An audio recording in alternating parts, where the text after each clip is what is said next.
पगड़ी उतार देते हैं, एक दूजे की खली उधेड़ देते हैं। पर AI ਨੂੰ यूज ਕਰਨ ਵਾਲੇ ਆ ਜਿਹੜੀਆਂ ਸ਼ਕਤੀਆਂ ਨੇ कि मीडिया में हमने समाज को जोड़ना है, तोड़ना नहीं। जबकि मीडिया जो है बिल्कुल आजाद होना चाहिए, इंडिपेंडेंट होना चाहिए। पॉलिटिक्स में या तो पीछे लगना पड़ता है, जो पीछे लगाना पड़ता है।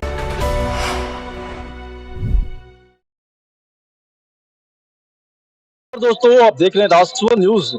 अभी हम हैं दिल्ली के प्रगति मैदान पर, और प्रगति मैदान में यहाँ पर एक बड़ी अच्छी खासी जो भीड़ लगती है वो ट्रेड फेयर के नाम से भीड़ लगती है। आपको याद होगा यही वो इलाका है जहाँ से आप तमाम ऐसी, चाहे वो पॉलिटिकल की चीजें हो या फिर रोजमर्रे की चीजें हो या फिर जो भी चीजें आप बाहर में देखते हैं, उसका कहीं ना कहीं सरोकार आपको इस प्रगति मैदान के इस ट्रेड फेयर में आपको दिखाई देता है। ऐसे में हमारे कुछ सहयोगी यहाँ पे मिल गए हैं और अपने चैनल भी चलाते हैं और पॉलिटिकल व्यूज भी रखते हैं। और खासतौर पर जिस तरीके से दिल्ली में आम आदमी पार्टी एक बहुमत में सरकार बनाई, और अब आम आदमी पार्टी की सरकार जब पंजाब में गई तो वहां भी झंडा गाड़ दिया उन्होंने।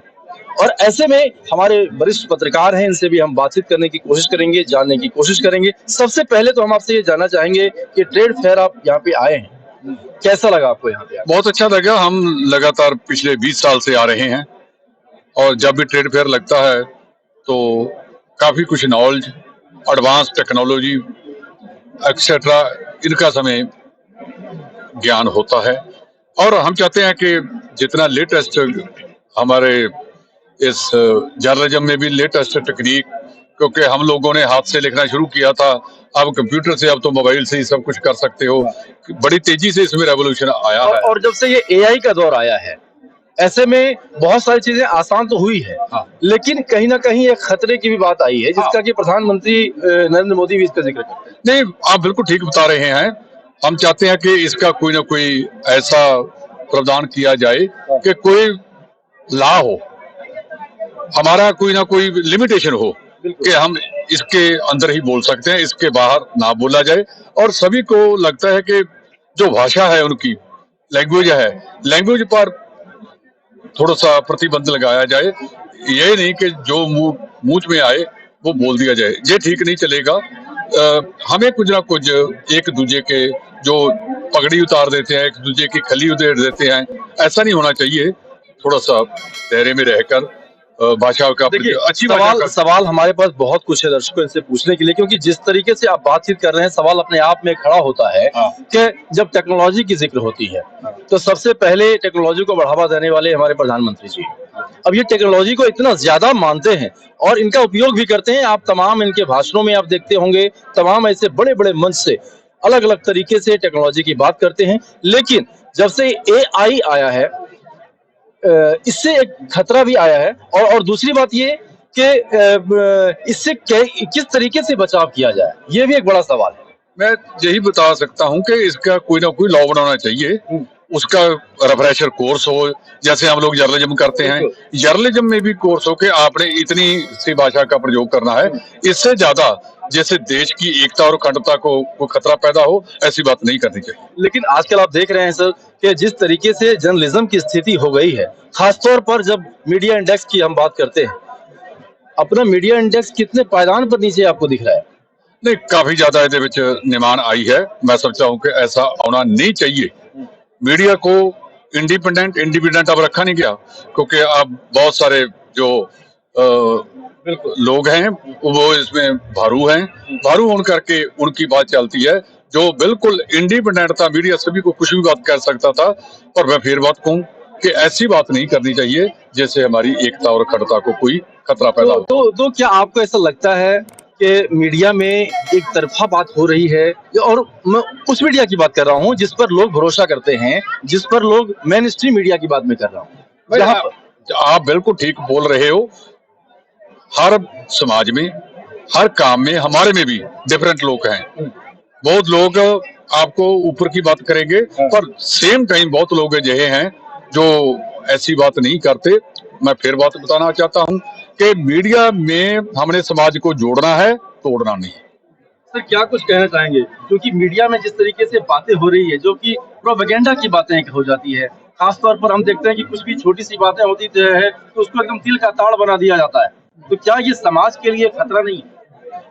ਬਿਲਕੁਲ ਤੁਸੀਂ ਜੋ ਢੱਲੋਂ ਸਾਹਿਬ ਨੇ ਕਿਹਾ ਸਹਿਮਤ ਹਾਂ ਵੀ ਸਮਾਜ ਕੇ ਲਈ ਖਤਰਾ ਜੋ ਮੀਡੀਆ ਹੈ ਨਾ ਮੀਡੀਆ ਮਤਲਬ ਇੱਕ ਕਿਸਮ ਦਾ ਜਿਹੜੀ ਸਰਕਾਰ ਪੱਖੀ ਮਤਲਬ ਜਿਹੜੀ ਗੱਲ ਕਰਦਾ ਜਿਹੜੀ ਕੋਈ ਵਿਰੋਧੀ ਧਿਰ ਹੁੰਦੀ ਆ ਉਹਦੀ ਕੋਈ ਗੱਲ ਨਹੀਂ ਕਰਦਾ ਹੈਗਾ। ਉਹਦੇ ਐਂਟੀ ਮਤਲਬ ਸਰਕਾਰ ਇਸ ਕਰਕੇ ਆਪਾਂ ਕਹਿੰਦੇ ਵੀ ਜਿਹੜਾ ਮੀਡੀਆ ਮਤਲਬ ਸਰਕਾਰ ਦੇ ਪੱਖ ਦੇ ਵਿੱਚ ਰਹਿੰਦਾ ਤੇ ਜਿਹਨੂੰ ਚਾਹੇ ਆਪਾਂ ਸ਼ਬਦਾਵਲੀ ਜਾਂ ਬਕਾਊ ਵੀ ਕਹਿ ਦਿੰਦੇ ਆ ਹੋਰ ਵੀ ਕਹਿ ਦਿੰਦੇ ਆ ਠੀਕ है इस करके मीडिया ਨੂੰ ਆਪਣਾ ਨਿਰਪੱਖ ਜਿਹੜੀ ਰਿਪੋर्ट ਆ ਉਹ पेश करनी चाहिए। नहीं सर, मैं आपसे जानना चाहूंगा जिस तरीके से मीडिया में बातों को प्रोपेगेंडा के तौर पे लिया जाता है और एक विशेष वर्ग की बात होती है, देखिए ये छुपी हुई अब नहीं है, क्योंकि आप कोई भी संस्थान को उठा के देख लीजिए, चाहे वो कोई भी चैनल को आप उठा के देख लीजिए, हमेशा उसमें एक ही चीजें चलती रहती है। ਨਹੀਂ ਮੀਡੀਆ ਜਿਹੜਾ ਨਾ ਹੁਣ ਜਿਵੇਂ ਆਪਾਂ ਦੇਖ ਰਹੇ ਹਿੰਦੁਸਤਾਨ ਦੇ ਵਿੱਚ ਵੀ ਕਿ ਜਗ੍ਹਾ ਇੱਕ ਤਰਫਾ ਹੋ ਜਾਂਦਾ ਹੈ, ਕਈ ਵਾਰ ਸਰਕਾਰ ਤਰਫਾ ਹੋ ਜਾਂਦਾ, ਕਈ ਵਾਰ ਸਰਕਾਰ ਦੇ ਬਿਲਕੁਲ ਉਲਟ ਹੋ ਜਾਂਦਾ। ਜਦ ਕਿ ਮੀਡੀਆ ਜਿਹੜਾ ਬਿਲਕੁਲ ਆਜ਼ਾਦ ਹੋਣਾ ਚਾਹੀਦਾ, ਇੰਡੀਪੈਂਡੈਂਟ ਹੋਣਾ ਚਾਹੀਦਾ, ਕਿਸੇ ਪਾਸੋਂ पर दबाव नहीं होना चाहिए ਤਾਂ ਜੋ सही रिपोर्ट सही पिक्चर सामने आ सके। लेकिन मैं आपको बता दूं दर्शकों की सही पिक्चर की बात कर रहे हैं, सही पिक्चर आता ही नहीं है। एक्चुअली पिक्चर वहां पर कुछ अलग ही अलग फेज में आ जाता है और जो आप लोग देखते हैं खासतौर पर जो नेशनल मीडिया की बात होती है, खासतौर पर जो आप बैठकर टेलीविजन स्क्रीन देखते हैं, वहां सिर्फ और सिर्फ एक ही बातें होती है और उसका फलसफा सब कुछ आप जानते हैं। आपसे भी हम जानना चाहेंगे, आप पंजाब से आए हैं क्योंकि पंजाब के लोग बहुत ज्यादा मीडिया में सक्रिय भी हैं, क्या स्थिति है वहाँ की? ਅਸੀਂ ਮੀਡੀਆ ਦੇ ਲਈ ਬਾਅਦ ਚ ਗੱਲ ਕਰਾਂਗੇ।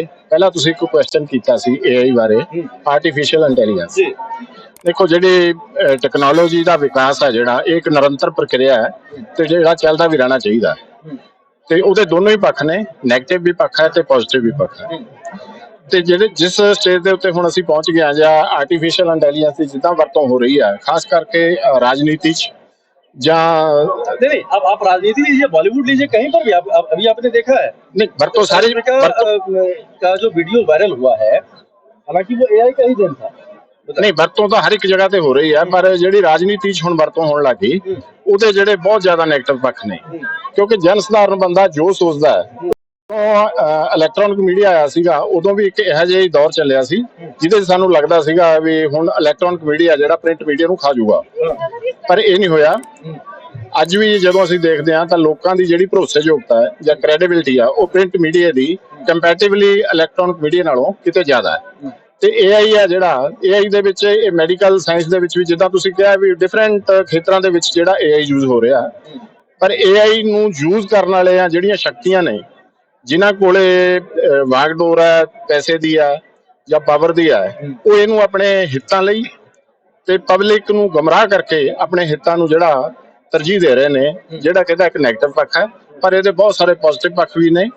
ਪੋਜ਼ਿਟਿਵ ਪੱਖ ਅਸੀਂ ਦੇਖਦੇ ਹਾਂ ਮੈਡੀਕਲ ਸਾਇੰਸ ਦੇ ਵਿੱਚ, ਐਗਰੀਕਲਚਰ ਦੇ ਵਿੱਚ ਤੇ ਸਾਇੰਸ ਐਂਡ ਟੈਕਨੋਲੋਜੀ 'ਚ ਜੇ ਇਹਦਾ ਸਦਉਪਯੋਗ ਹੋਵੇ ਤਾਂ ਇਹ ਬਹੁਤ ਵਧੀਆ ਟੈਕਨੀਕ ਹੈ, क्योंकि टेक्निक हमेशा ही बढ़िया होती है। देखिए टेक्निक हमेशा बढ़िया होता है, लेकिन सर बड़ी बात यह है क्योंकि आप भी मीडिया संस्थान से बिलोंग करते हैं और आप काफी दिनों से चैनल चला रहे हैं, क्या नाम है सर चैनल का नाम बताइए?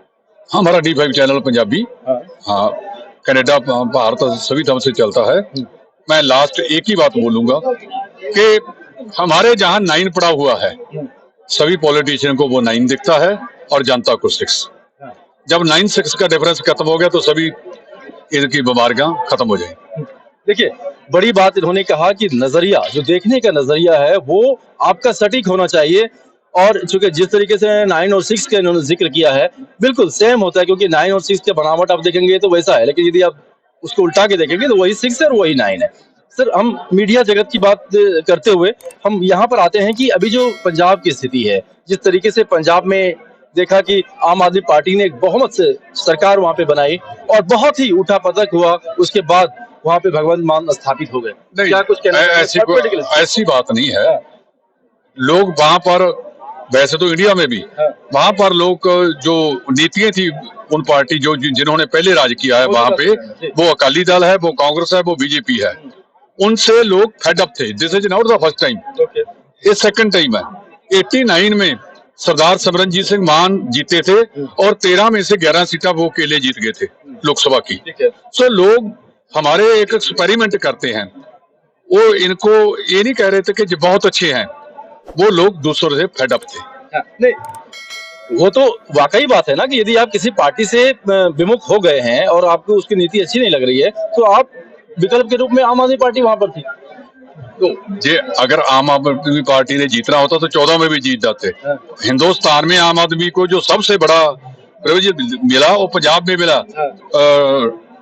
2014 में 4 सीट लोकसभा की पंजाब से मिली और दिल्ली में आज तक नहीं मिली। सर हम थोड़ी सी बात आपको कर दें। जिस तरह नवजोत सिंह सिद्धू इलेक्शन में एकदम छाए हुए थे और अलग अलग बयानों के बाद वो इतने पब्लिश हो गए थे और इतना ज्यादा भयावह हो गया था कि लगता था कि अब इन्हीं का यहाँ पे बोल बोला होना है।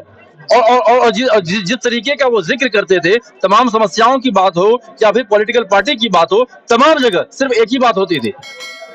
जो नवजोत सिंह सिद्धू है ना, नवजोत सिंह सिद्धू अपने किस्म का एक आदमी है। पॉलिटिक्स में या तो पीछे लगना पड़ता है या पीछे लगाना पड़ता है, वो दोनों नहीं कर सकता।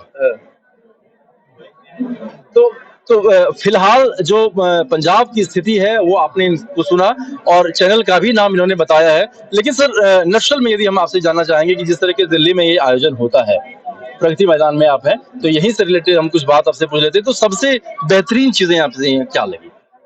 देखो, जो टेक्नोलॉजी के आधारित जहां व्यवस्था आई हुई है वो काफी अच्छी है।